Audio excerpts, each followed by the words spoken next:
नमस्कार, मैं हूं आंचल सिंह और आप देख रहे हैं अपना पसंदीदा चैनल पीआर इंडिया न्यूज। तो आइए देखते हैं आजमगढ़ की कुछ खास खबरें। ये जाने कैसा इश्क था कि एक शादीशुदा महिला अपने 2 बच्चों और पति को छोड़कर प्रेमी के साथ फरार हो गई। वाकया सिधारी से लेकर मुंबई के बीच का है और आजमगढ़ से जुड़ा है। फिल्मी स्टाइल वाले इस कहानी में देखिए आखिर हुआ क्या। सिधारी थाना क्षेत्र के एक गांव की रहने वाली विवाहिता आजकल अपने पति के साथ मुंबई में रह रही थी। वहां उसके 2 बच्चे और पति साथ में ही थे। एक दिन वो पति से कहकर निकली कि मैं मायके जा रही हूं, लेकिन मायके पहुंची ही नहीं। बाद में पति संजय यादव ने एफआईआर दर्ज कराया कि मेरी पत्नी मायके के लिए निकली थी लेकिन मायके नहीं पहुंची। अब पुलिस के रडार पर महिला और उसका मोबाइल नंबर घूमने लगा। इसके बाद जो कहानी खुलकर सामने आई वो अब सबके सामने है। पता चला कि महिला का एक युवक से इश्क हो गया था और वो उसी के साथ लापता हो गई थी। फिलहाल बनारस से दोनों को गिरफ्तार किया गया है, पूछताछ हो रही है। अब पति भी परेशान है 2 बच्चों को लेकर, पत्नी की कारस्तानी से परेशान है। अब आगे क्या होता है न पुलिस को समझ में आ रहा है न पति को। अगली खबर में हम बताएंगे कि आगे हुआ क्या। देखते रहिए पीआर इंडिया।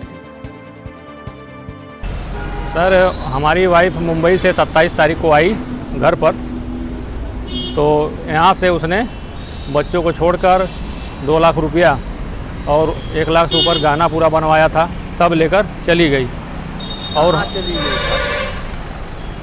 भाग गई। वही बता रहा हूँ। वो एक पहले वहाँ मुंबई में जॉब करती थी, नारायणा आई टेक्नो स्कूल कॉलिंग का काम करती थी। उसमें उसका एक दोस्त था शुभम सिंह, उसी के साथ वो भागी है, जो कि मुकदमा में दर्ज किया था। आज वो बिहार का रहने वाला सिधारी थाना पे दाखिल हुए हैं दोनों। आज सिधारी थाना पे दाखिल हुए दोनों। तो हमारा सर से यही निवेदन था कि जब अगर हमारे साथ नहीं रहना चाहती है तो हमारा जो लेकर गई है वो कम से कम दे दें, अपने दोनों बच्चों का अपना मैं जीवन गुजार सकूं। तो बस। थाने पे आपको क्या हुआ? थाने पे हमारा पहले बात हुआ था तो बोले कि हम लोग उसका जब पकड़ लेंगे तो उसके बाद जितना तो आपका ली होगी सब पूरा निकलवा के देंगे और उसके साथ जो होगी कड़ी से कड़ी कार्रवाई करेंगे। अभी क्या? अभी लोग अपने में कुछ बात किए, दोपहर में बोले 1 लाख रुपया मिलेगा। हाँ, उसके बाद फिर सर के यहाँ गई, अपना कुछ बात हुआ, उसके बाद केवल 50,000 रुपया बोल रहे हैं देने के लिए। अब बताइए।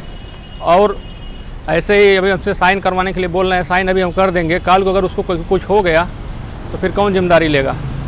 उसके माँ बाप भी नहीं आए हैं। इतना निवेदन है जितना मेरा है उतना हमको मिल जाए और वो भी उसको रिहा करे तो उसके भी माँ बाप को लाएँ, उनसे भी अपना पूरा साइन करा कर तो उसके बाद वो जाए जिसको जिसके साथ जाना है। बस यही मेरा निवेदन है। डॉक्टर के पास वैध डिग्री भी नहीं थी, लेकिन वे डिलीवरी कराए और लापरवाही इतनी कि बच्चे को अचानक हाथ से छोड़ा और उसकी मौत हो गई। इस मामले में पुलिस और प्रशासन तो न्याय नहीं कर सका, लेकिन न्याय किया जिला उपभोक्ता विवाद प्रतिदोष आयोग ने। जी हां, आजमगढ़ की इस संस्था ने आरोपी डॉक्टर के खिलाफ 5 लाख रुपए का जुर्माना लगाया है। यह मामला आजमगढ़ में चर्चा का केंद्र बना हुआ है, क्योंकि डॉक्टरों पर आमतौर पर कार्रवाई नहीं होती, वे पुलिस और प्रशासन से बच जाते हैं। लेकिन जिला उपभोक्ता विवाद प्रतिदोष आयोग सिधारी आजमगढ़ ने ऐसे मामले में सख्त कार्रवाई की है।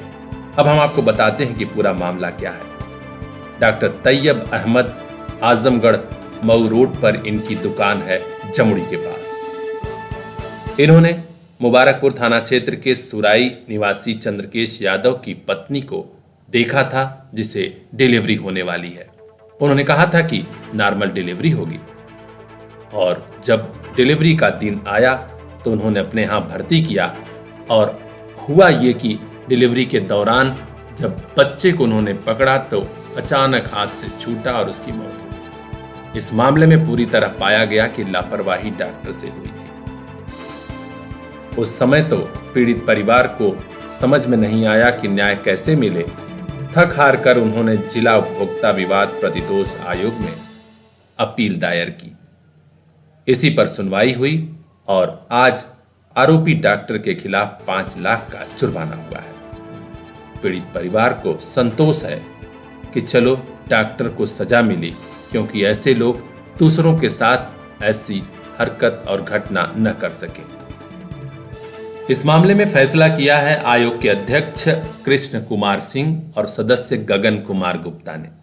पीआर इंडिया न्यूज चैनल से हुई बातचीत में सदस्य गगन कुमार गुप्ता ने पूरा मामला कुछ इस तरह बताया।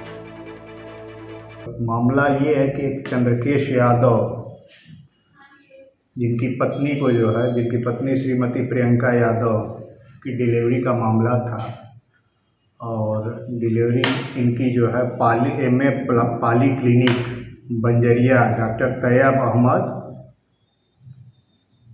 उनके क्लिनिक में जो है ये प्रसव हेतु जो है वहाँ इनका एडमिट किया गया और प्रसव के दौरान जो है प्रसव हुआ इनका और एक लड़के का जन्म होता है और परिवादी जो पीड़ित पक्षकार है उसका ये कहना है कि उनकी लापरवाही से, जो नर्स या जो भी वहाँ की स्टाफ थी, उनकी लापरवाही से बच्चा जो है गिर गया और उसके सर में चोट आ गई, जिसकी वजह से जो है उसका देहांत हो गया। और उसमें रिपोर्ट में भी जो पोस्टमार्टम रिपोर्ट है उसमें भी ये सारी बातें प्रमाणित हुई और परिवादी ने जो इस तरह के सारे साक्ष्य को भी प्रस्तुत किया, जिसमें इस बात का प्रमाण मिलता है कि इसमें जो डॉक्टर तैयब अहमद की एमए पाली क्लिनिक है वहाँ भारी लापरवाही बरती गई और जिसके कारण ये हादसा हुआ और बच्चा जो मृत हो गया। दुर्भाग्यवश जो है गिरने के कारण उसके सर में चोट आई और मर भी गया वो। और ये मामला 2015 में जो है जिला उपभोक्ता आयोग आजमगढ़ में जो है लाया गया संज्ञान में पीड़ित पक्षकार की तरफ से और दोनों पक्षों का अपने अपनी दलीलों को प्रस्तुत किया गया, जिस पे हमने अवलोकन किया और विचार किया और पीड़ित पक्षकार के बारे में ये पाया गया कि इसके खिलाफ जो है पीड़ित पक्षकार जो वास्तव में जो है हरस हुआ है और उसका जो है बच्चे का की जो घटना हुई है, बच्चा जो मृत हुआ है वो हॉस्पिटल की जो है लापरवाही उसमें साबित हुई और इस आधार पर हमने 5 लाख रुपए जो है पीड़ित पक्षकार को जो है वो बाद दाखिला की तारीख से जो है और देय तिथि तक 9% के ब्याज दर की से जो है भुगतान करने का आदेश किया गया है और खर्च मुकदमा जो है 5,000 रुपये वो भी हमने जो है विपक्षी पे जो है अधिरोपित किया है। और सारा प्रकरण ये है जिसमें नर्सिंग होम के हॉस्पिटल के खिलाफ लापरवाही साबित हुई है। गांव वाले जो बात कहने आए थे शायद ठीक ढंग से कह नहीं पाए और कप्तान साहब जो बात समझाना चाहते थे शायद ठीक ढंग से समझा नहीं पाए। यही वजह रही कि आजमगढ़ में 10 वर्षीय बालिका की मौत के मामले में न्याय मांगने आए वनवासी समाज के लोग नई मुसीबत मोल ले बैठे। भीड़ में शामिल एक युवक कप्तान साहब की गाड़ी के आगे लेटने लगा। इसी बात पर कप्तान साहब गुस्से में आ गए। गुस्सा इतना कि युवक को थप्पड़ मारा और खुद पकड़कर अपने ऑफिस के अंदर ले जाने लगे। जी हां, आजमगढ़ में पुलिस कप्तान द्वारा युवक को थप्पड़ मारने की घटना का वीडियो तेजी से सोशल मीडिया पर वायरल हो रहा है। अब आइए हम आपको बताते हैं कि आखिर पूरा मामला क्या है। दरअसल महज 1 सप्ताह पहले रौनापार थाना क्षेत्र के एक गांव की 10 वर्षीय बालिका अचानक लापता हो गई थी। सुबह बेहोशी हाल में मिली थी। वनवासी समाज की इस बालिका की बाद में इलाज के दौरान मौत हो गई। इसी मामले को लेकर आज गांव वाले वरिष्ठ पुलिस अधीक्षक सुधीर कुमार सिंह से मिलने आए थे। परिजनों का आरोप था कि बालिका के साथ बलात्कार हुआ था, आरोपी गिरफ्तार हो। वरिष्ठ पुलिस अधीक्षक ने प्रार्थना पत्र के आधार पर एफआईआर दर्ज करने का आदेश भी दे दिया। अब बात कहां से बिगड़ी वह भी जान लीजिए। जनसुनवाई के बाद कप्तान साहब कार्यालय के बाहर निकले तो वनवासी समाज की भीड़ अभी भी मौजूद थी। वह गाड़ी में बैठने जा रहे थे कि एक युवक गाड़ी के आगे लेटने की कोशिश करने लगा। बस इसके बाद जो हुआ वह वीडियो आपके सामने। इस पूरे घटनाक्रम के बाद आखिर क्यों आई यह नौबत, यह सवाल मीडिया ने पूछा तो क्या कहा वरिष्ठ पुलिस अधीक्षक ने, वह भी सुन लीजिए।